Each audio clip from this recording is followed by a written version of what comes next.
Welcome to where the furniture isn't always the best, but them views, they are amazing. It's a 13 for y'all. It's a 13 for y'all. It's a 13 for y'all. It's a 13 for y'all. It's a 13 for y'all. It's a 13 for y'all.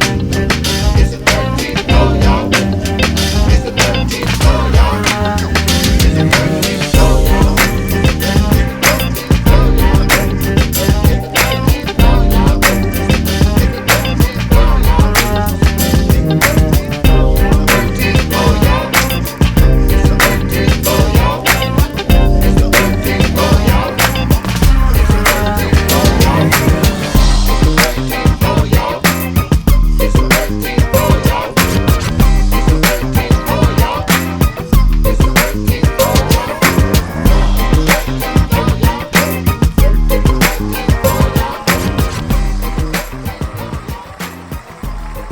Welcome, ladies and gentlemen, to this edition of the Break Room here from the 13th floor, where the furniture isn't always the best, but the views are amazing. I am your host this week, none other than me, Kerrol, Coach K, the Morpheus of this thing, whatever you'd like to call me. It seems like we haven't been to the break room in quite some time. It seems like a long time to me, at least. But we're here today. And today we're going to talk about the ladder. And I'm going to talk about it from a corporate perspective, but it's really not. The corporate part of it is just a metaphor. You can make it anything that you want to make it. You can make it your personal goals, your dreams. You can make it your marriage. You can make it fatherhood. You can make it motherhood. You can make it just being a great human being. And how did we get here? So right now I'm actually talking to you from a hotel room because I'm in the middle of another move. This has been my 7th promotion since I started working for CarMax. Let me just put it out there. To put that into perspective for you guys, if I had went to the military, as my brother suggested at some point, during school, after school, and I would have went as a commissioned officer. If I had been promoted 7 times, I would be in most branches of the military the equivalent to a brigadier general, right? So let's just say I'd been a general. Wow. When you think about that and you equate that to corporate America or your life, what would happen if you got promoted 7 times? What would happen if you got to the point where you achieved something and you did something so well that somebody made your life infinitely better 7 times? And I'm not saying that, my life, I've just figured out everything. But let me tell you guys, how does that happen? How does somebody get promoted 7 times, right? When there are people out there that have never been promoted, not once. They started a job on day 1 and they ended that job on the last day, and we're still in the same position. I give you guys a secret. It's called always trying to add value. And I'm not saying that by your level of production. I'm not saying that by the money that you make for a company. I'm not saying that for just you being looked at as an asset, right? Because sometimes you can add value and not be seen as an asset because the people that really care or the people that you impact aren't always going to be the people that you report to. But my philosophy has always been I'm not depending on the people that I report to or that I answer to recognize me or to recognize my accomplishments or to recognize the deeds that I'm doing. I've always looked to the people who I help, and I don't direct them to do it, but the people that I help become my voice. They become my results. And when you do that, things change. And when I say don't think of this as just a corporate space, I want you to think about this. Think about your family. Most of us say we want to help our family, we want to contribute. How do you contribute? What do you do? Is it monetary? Because they can go find a really good friend or even a not that good friend to give them money.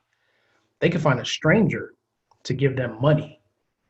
But what would you do if you enriched somebody in your family's life so well that whether you were gone tomorrow, they would still benefit from what you did? What would you do if you did that for your spouse? That you did something so lasting and significant that they would remember you no matter what happened, that the love they have for you would never die away because they just can think about how you impact their life at any given moment, right? I think one of the things that makes people get stuck is that we have this philosophy. So there's a book called "What Got You Here Won't Get You There," and that's cool. I like it, but if I had to write a book, I would say what got you here won't keep you here, right? And I think that's where most of us go wrong.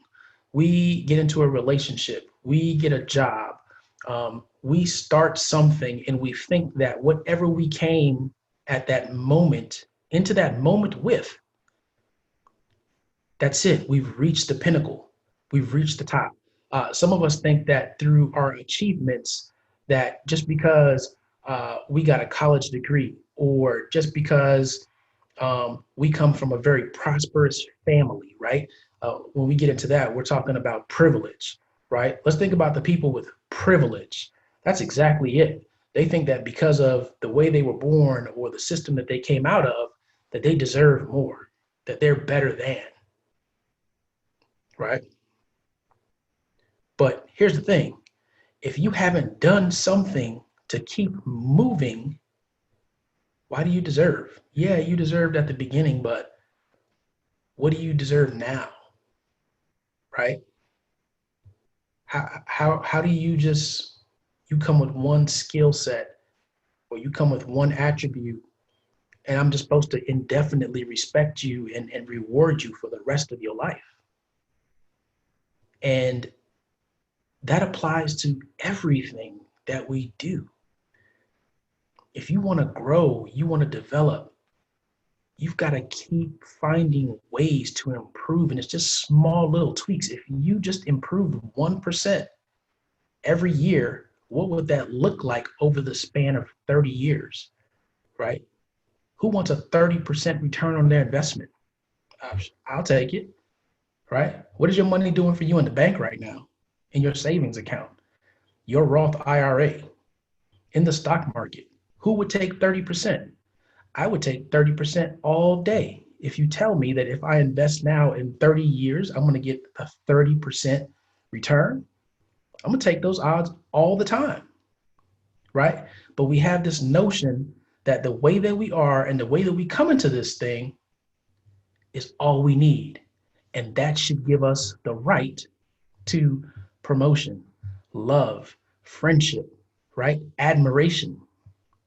And it's just not. I almost cursed about it because that's how I feel about it, right?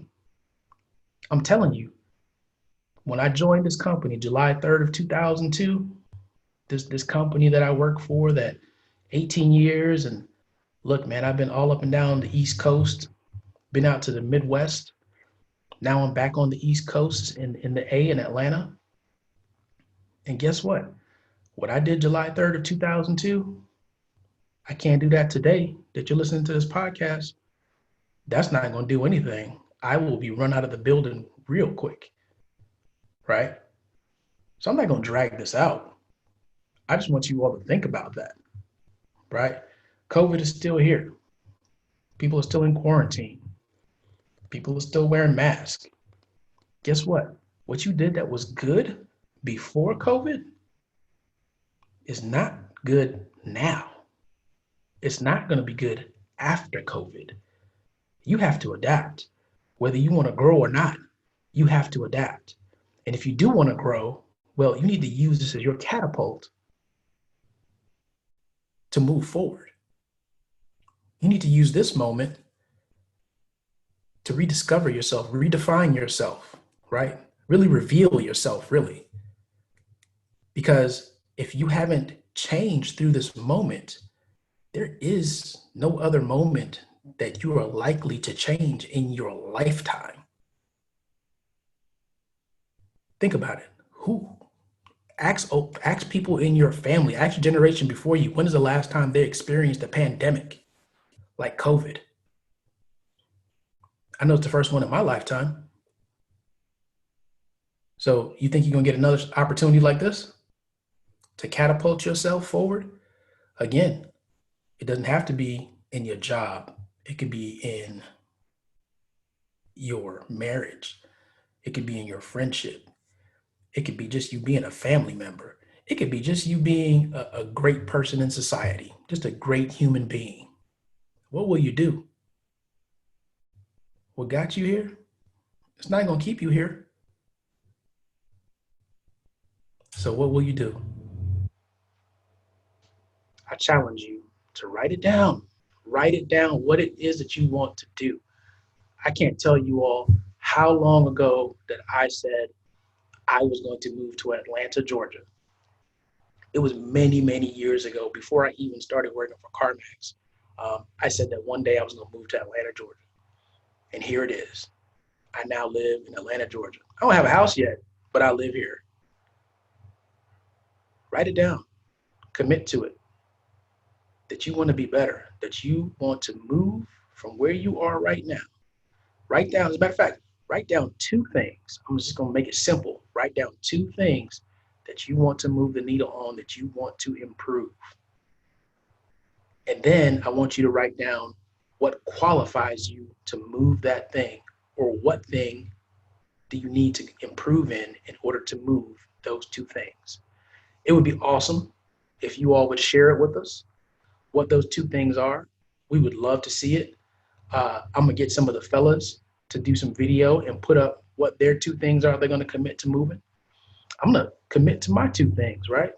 So again, if I put in everything that I put in working I'm going to call this my side job, CarMax, my side job, right? If I put in everything that I did for that, for me, for my personal stuff, where would I be? And I'm not even going to hide that statement, that comment. I got people that work for my company that listen to this. But it's true. If I put in the same amount of effort, the same amount of stress, the same amount of sleepless nights doing stuff for someone else, and when I say someone else, I'm not talking about the people that I seek to impact. I'm talking about the people whose bank account I impact above me in a higher tax bracket than me. If I put in that same effort for myself, if I became a better person to myself than I have been, where would I be? If you became a better person for yourself than you do for maybe people that don't deserve it, where would you be? And then please don't forget, if you just become a better person, if you just decide, I am going to treat people better, I am going to be good to people that don't even deserve it, that don't even know it, right? For no reason, with no expected return, could those people become your mouthpiece? Could those people be those same ones that may advocate for you one day, for you being at the next level? Ladies and gentlemen, let me remind you, you can get this podcast on Google Play, SoundCloud, iTunes, Vimeo, YouTube. You can get clips of it on Instagram and Facebook. You can also listen to us on iHeartRadio. Shout out to all the iHeartRadio fans. Shout out to my guy Jamie, if you're out there listening. Man, I don't want you to forget what got you here ain't gonna keep you here. Even in death, Did you ever think about that? The moment you start that you stop improving, that you stop becoming a better human being, that might be the day that you actually die. Think about that. Ladies and gentlemen, my name is Kerrol, aka Coach K, aka the Morpheus of this thing, aka Mr. Seven-Time Promotion. Many states traveled, many states lived in, but guess what? What got me here ain't gonna keep me here. So I gotta get better. Thank you for joining. We'll catch you all next week, right here on the 13th floor, where the furniture isn't always the best, but the views, they are amazing. Amazing. It's the 13th floor, y'all. It's the 13th floor, y'all.